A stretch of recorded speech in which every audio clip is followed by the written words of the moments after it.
everyone says Halloween's just harmless fun. Costumes, candy, parties, all that. I used to believe that too. Until last year. That was the night I realized some people take the holiday a little too seriously. I grew up in a small town in Indiana. The kind where everyone knows everyone and trick-or-treating is practically a community event. Every Halloween, families would decorate their lawns, the fire department would hand out cider, and the streets would be packed with kids in plastic masks. It always felt safe. Last year, I wasn't planning on doing much. I'm 25 now, way past the trick-or-treat age, but my younger sister, Emily, wanted me to take her and her friends around. She was 12, still young enough to think Halloween was magical, but old enough to want to go without Mom. So I said sure. The night started perfectly normal. We hit the usual streets, Maple, Pine, Jefferson. The kids' bags were getting heavy and I was mostly scrolling my phone, half watching them run from house to house. But around 9 we got to Waverly Street. That road always gave me weird vibes. It's on the edge of town, a bit darker, quieter. Most of the houses there are old, real old, with sagging porches and overgrown yards. But the kids wanted to go because they'd heard one of the houses was giving out full-size candy bars. So we went. Most of the houses were dark. Maybe 3 or 4 had lights on, and even those looked half dead, cheap decorations, flickering bulbs. No laughter, no sound. It was like the street hadn't gotten the memo that it was Halloween. Then we saw it. The last house on the left, the one at the very end of Waverly. It was lit up. Every window glowed orange, and the front yard was covered in pumpkins. Not those plastic kind, real ones, carved and flickering with actual candles. Dozens of them. The kids got excited, running ahead. I remember calling after them to slow down, but they didn't listen. I jogged to catch up. As we got closer, I realized the house didn't look abandoned, but it didn't look lived in either. The paint was peeling, the windows had grime on them, and the porch light was one of those old yellow bulbs that buzzed. There was no music, no laughter, just that faint hum and the flicker of the pumpkins. Still, there was a bowl on the porch, one of those oversized metal ones piled high with candy. No sign, no take one note, nothing, just sitting there. Emily's friends squealed and ran up to grab some. I told them to only take a few pieces, but they were already stuffing their bags. That's when I heard it, a creak from inside the house.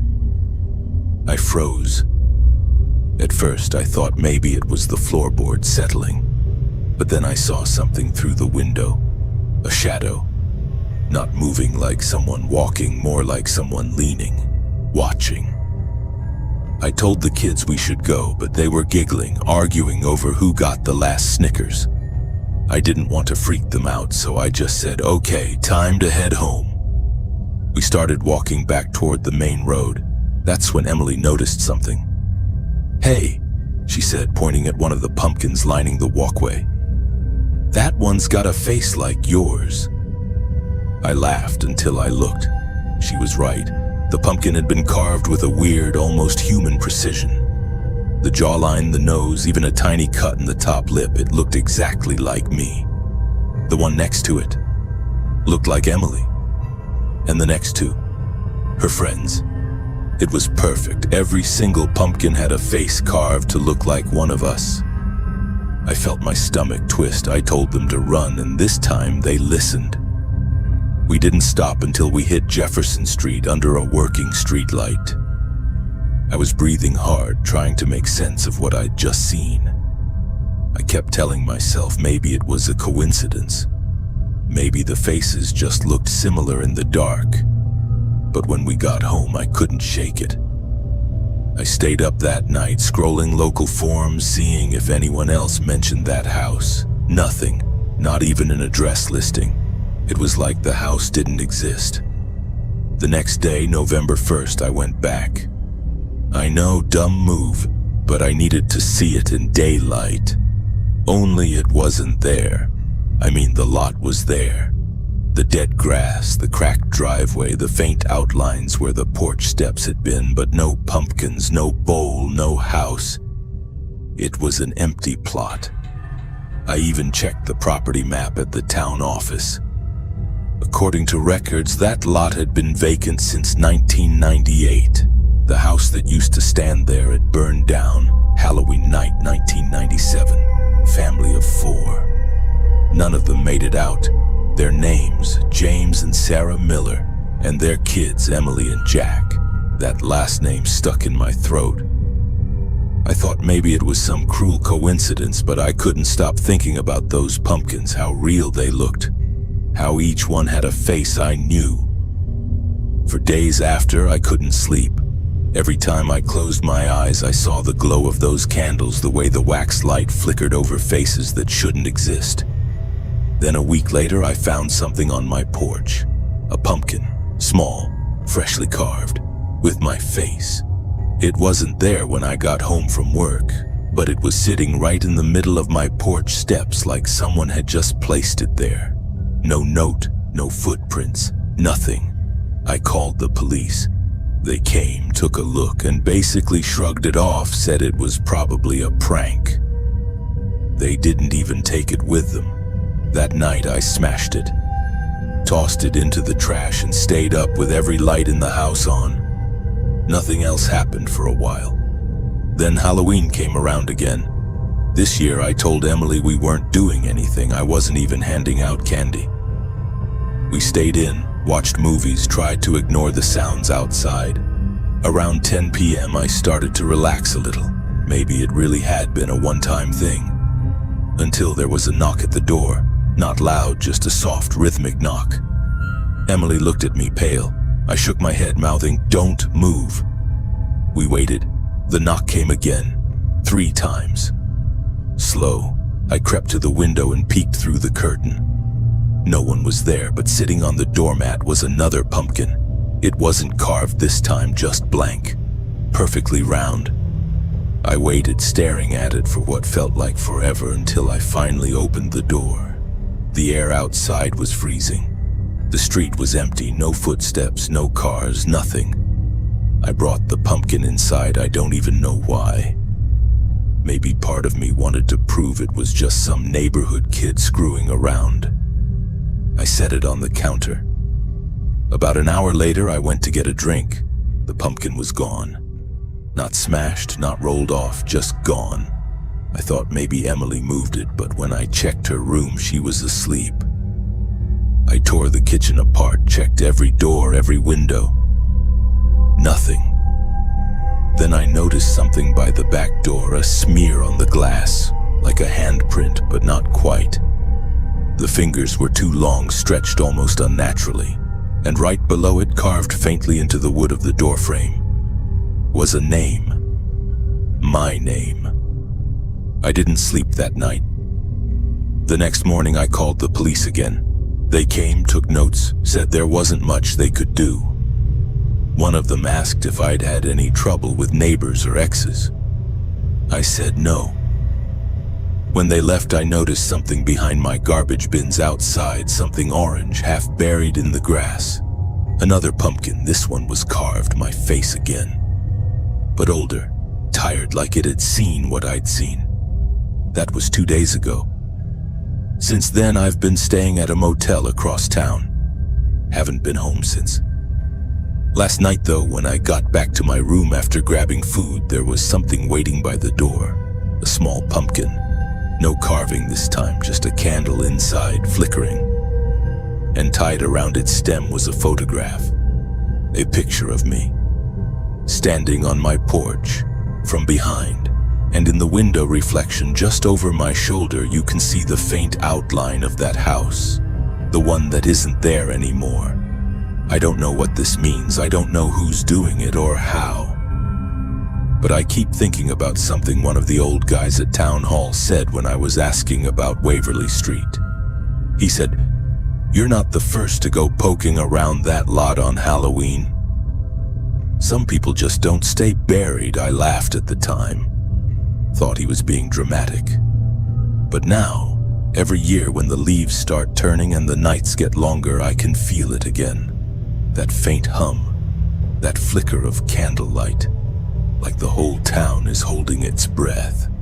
And every Halloween since, someone or something leaves a pumpkin for me. Always at my door, always freshly carved, always smiling.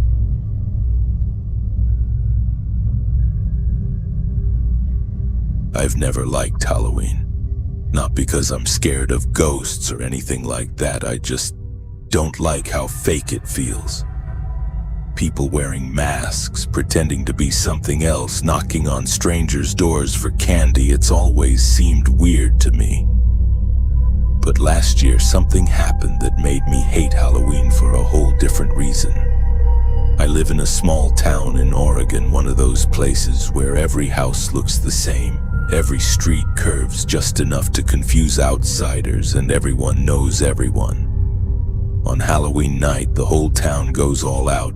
Fake cobwebs, orange lights, haunted yard displays, the works.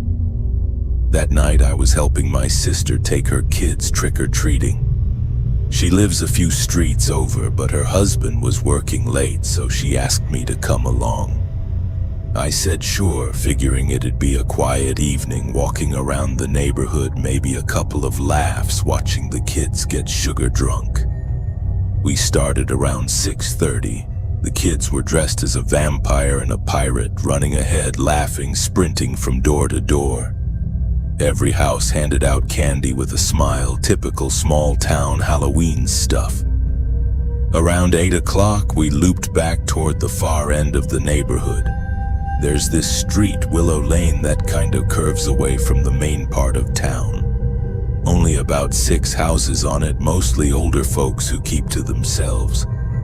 My sister said they usually skip that part because hardly anyone gives out candy there. But the kids begged to do just one more street. So we went. The first few houses were dark, porches empty, no pumpkins, no lights. But then we came to one that had a single orange bulb glowing over the door. The front yard was clean, no decorations, no cobwebs. Just that light. The kids ran up the steps and knocked. No one answered. They waited, giggled, and knocked again. Then the door creaked open just a few inches.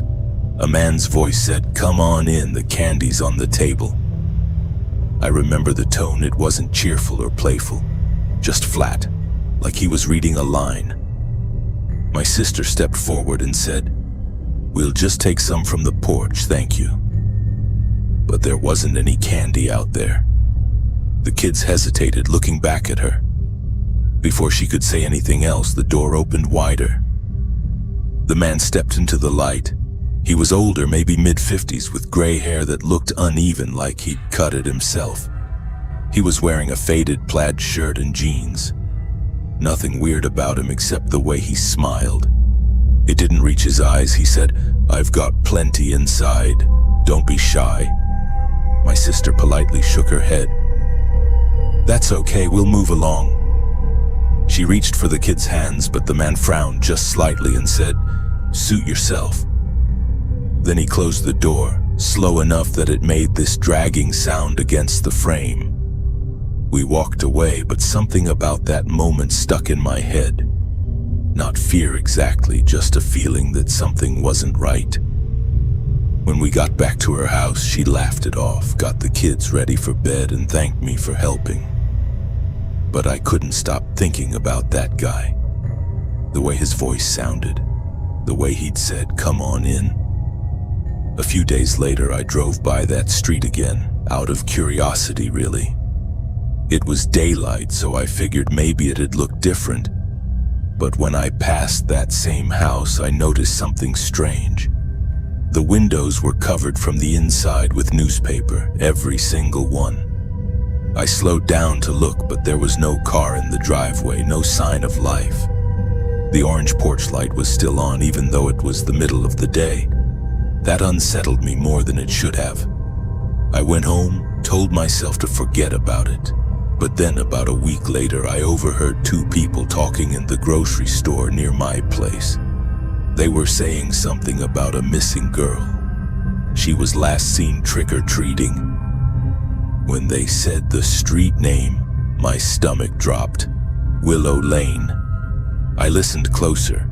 Apparently a 15-year-old named Megan had gone out with a group of friends that night. They split up near the end of the night. Some went home early, others kept going. Megan never made it home. The police had searched the area, but no leads, no witnesses, nothing. I tried not to jump to conclusions, but I couldn't help it. That man's house, that voice, something about it screamed wrong. I thought about calling the police, but what would I even say? Hey, I heard a guy give out candy weirdly. It sounded stupid. Still, the thought gnawed at me for days. Finally, about a week later, I decided to drive by again. It was just before sunset. The light was still on. I parked a few houses away and walked up the sidewalk. The yard looked even neater than before, like someone had been maintaining it carefully. But the house felt dead. Then I noticed the smell, faint but there, like old trash or something rotting in the walls. I don't know what possessed me, but I stepped onto the porch. I knocked. Silence. Then from inside I heard the sound of something shifting. Not footsteps, more like furniture being moved. My throat went dry. I said, "Hello? Sir, are you okay?" No response. I took a step back, ready to leave, when I noticed something near the bottom of the door. The mail slot had a piece of paper sticking out. It looked like junk mail, but when I pulled it free, I saw it was a flyer. A missing person flyer. Megan. Same face from the grocery store bulletin. My stomach flipped. Before I could even process what I was holding, the sound from inside stopped. Then the porch light flickered once and went out. That was enough for me. I got in my car and drove straight to the sheriff's station. I told them everything about Halloween night, the man, the smell, the flyer. They took my statement and said they'd check it out. That night I barely slept. 2 days later I saw a police car parked outside that same house. Then another. By the next morning, the whole street was blocked off with yellow tape. News broke fast. They'd found something in the basement. At first, they wouldn't say what, just evidence. But small towns don't keep secrets for long. Turns out the man who lived there wasn't even supposed to be there. The house had been vacant for nearly 2 years after the original owner passed away. No one had checked because the property taxes were still being paid by automatic draft. The man had apparently broken in months before Halloween and had been living there undetected. When police searched the house, they found locks installed on the inside of the basement door, heavy-duty chains and traces of blood on the concrete floor. They never found Megan's body, just some of her belongings, a piece of her costume, her phone case, her shoe. The man, whoever he was, vanished before they got there. The neighbors said they hadn't seen him since that Halloween night. The weirdest part? No one in town recognized him. No record, no ID, no vehicle registered. He'd been living there under a name that didn't exist. For months after, I couldn't drive past that street. The orange porch light stayed off. Eventually, the city condemned the house and boarded it up. But sometimes, if you drive by late enough, people say they still see a faint glow coming from under the boards, like that bulb never really went out. I don't believe in ghosts, but I do believe some people wear masks far scarier than anything you'll see on Halloween night. And I'll tell you this. Every October, when I see kids running from door to door, laughing, knocking on strangers' houses, I can't help but think about how close we came to sending my niece and nephew into that place. Just one wrong door, that's all it takes. I used to think Halloween was just harmless fun, pretend monsters and candy. Now I know better. Sometimes the scariest thing about Halloween isn't what's hiding in the dark, it's who's already standing in the light, waiting for someone to knock.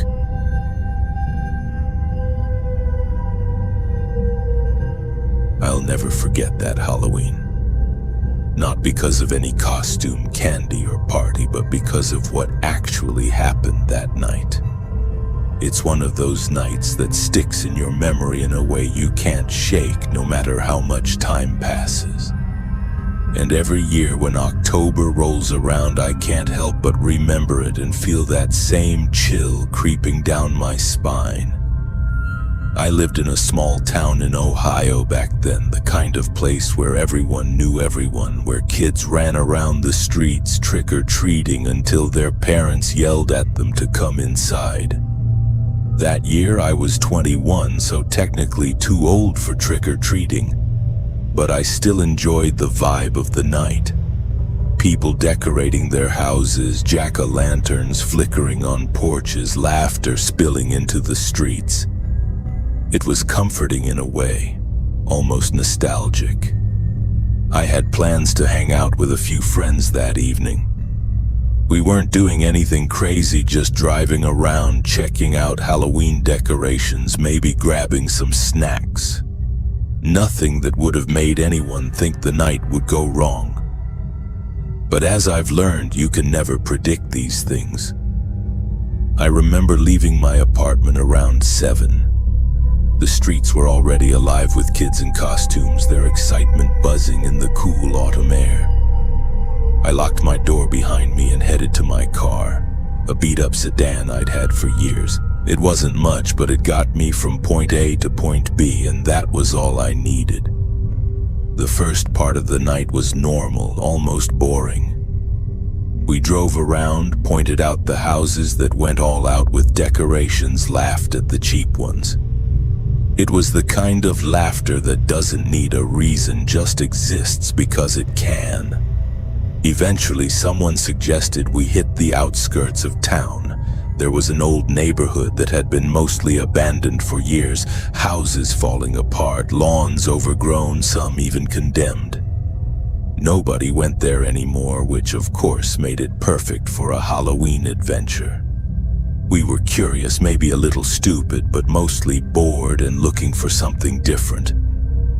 As we drove down those empty streets, the air felt heavier.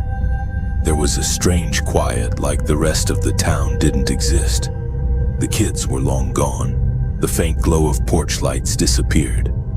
And suddenly it was just us and these crumbling houses. My friends started joking, trying to break the tension, but I could feel it too. Something about the place didn't feel right. We parked near a house at the very end of the street. It was a big 2-story structure, completely dark except for the moonlight glinting off the broken windows. The front door was hanging off its hinges. I don't know why, but something in me wanted to see inside. We all got out of the car, flashlights in hand, and approached the house. I'm going to be honest, the inside was worse than I expected. The smell hit me first, like mold, dust, and something else I couldn't identify. It was thick and choking, clinging to my clothes and hair. The floorboards creaked under our weight, and every step made me jump, even though I knew it was just old wood. But it wasn't the creaks that bothered me, it was the silence in between them. We moved from room to room exploring. Most of it was empty or filled with broken furniture and debris. But in the kitchen I saw something that made me stop cold. A single plate sat on the counter. On it were crumbs and beside it a half-eaten sandwich. It was fresh, like someone had left it there only hours before. "Who would eat here?" I whispered. No one answered. My friends were just staring at it, eyes wide. I wanted to convince myself it was an animal or something left by previous explorers, but it didn't feel right. Something about it felt deliberate. We didn't stay long after that. Something in the house made my skin crawl, the kind of fear that isn't loud but exists as a pressure in your chest. We left quickly, laughing nervously as we piled back into the car. My friends tried to joke about haunted house sandwiches, but the tension didn't fully leave me. The rest of the night was uneventful, at least at first. We drove around a bit more, eventually heading back toward the center of town. That's when I noticed it. A small group of kids, maybe 8 or 9 years old, standing at the edge of the sidewalk. Nothing unusual about that. You see kids on Halloween, but they weren't trick-or-treating. They weren't holding bags, they weren't dressed up, they just stood there watching. At first I thought they were waiting for someone, maybe their parents. But as we drove past one of them, this little boy turned toward me and smiled. Not a friendly, innocent smile, but something that didn't belong on a child's face. It was too knowing, too intentional. I shivered and looked away, focusing on the road, but my eyes kept flicking back. And every time I did, I noticed something I couldn't explain. They weren't moving. Not like they were frozen, but like they were waiting, watching. I tried to tell myself I was imagining it, that it was just the shadows or the darkness playing tricks. But then I saw movement out of the corner of my eye. A figure, taller this time, stepping out from between 2 houses. A man. Or at least I assumed it was a man. He wasn't wearing anything unusual, just dark clothes, but there was a stiffness to him. A slow, deliberate motion that made my stomach twist. I wanted to leave. I wanted to just drive home and pretend none of this happened. But the street was narrow, and before I could turn around, he stepped into the road, right in front of the car. I slammed on the brakes. The tires skidded slightly on the asphalt. My heart was pounding. My friends were yelling, telling me to move, but I couldn't. Not yet. My mind was frozen, trying to process what I was seeing. The man didn't move. He just stood there, arms at his sides, staring at me, and then slowly he raised one hand. Just one. No words, no gestures, just his hand. Something clicked in my brain. I didn't know what it was, didn't have time to analyze it, but I instinctively knew that if I moved forward, things would get worse. I shifted the car into reverse and backed up slowly, keeping my eyes on him. He didn't chase us. He didn't even move once we started to back up. He just stood there, and that's what made it worse. The deliberate, patient, calm way he just waited. We didn't stop until we were back on a well-lit street surrounded by people. Only then did my friends speak, and even then their voices were shaky. What was that?" one of them asked. "I don't know," I said, and I realized that I actually didn't. I still don't. There was nothing supernatural, nothing unexplainable, just a man, or maybe a group of people, I don't know. But there was a feeling, a certainty that they had been waiting for something, and somehow we had become it. We didn't go back that night. We didn't even talk about it for weeks. I tried to rationalize it, telling myself that maybe it was a prank, or maybe the house had attracted weird people, or maybe I was just overreacting. But deep down, I knew the truth. Some people think that Halloween is just fun, harmless candy and costumes. And it is sometimes. But it's also a night where boundaries shift, where the line between normal and dangerous can blur, and you never really know who's out there or what they're waiting for. Even now, years later, I can't drive past that neighborhood without my stomach tightening. I don't know if I'll ever understand exactly what happened that night. Maybe I'll never know. And maybe that's the worst part, the uncertainty, the nagging thought that somewhere out there, someone is waiting. Waiting for the perfect moment, waiting for the right person to make one wrong move. So if you're watching this and it's Halloween night, or even if it's not, remember this. Not all danger is loud. Not all fear comes with warning signs. Sometimes it's quiet, patient, invisible until it's too late. I know it sounds dramatic, but I'm telling you the truth. That night changed me. Halloween will never feel the same again.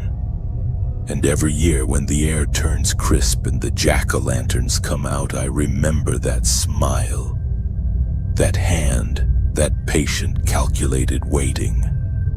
And I hope to God I never see anything like it again. If you thought these stories were chilling, don't forget to like, subscribe, and hit the bell so you never miss stories that will keep you awake at night.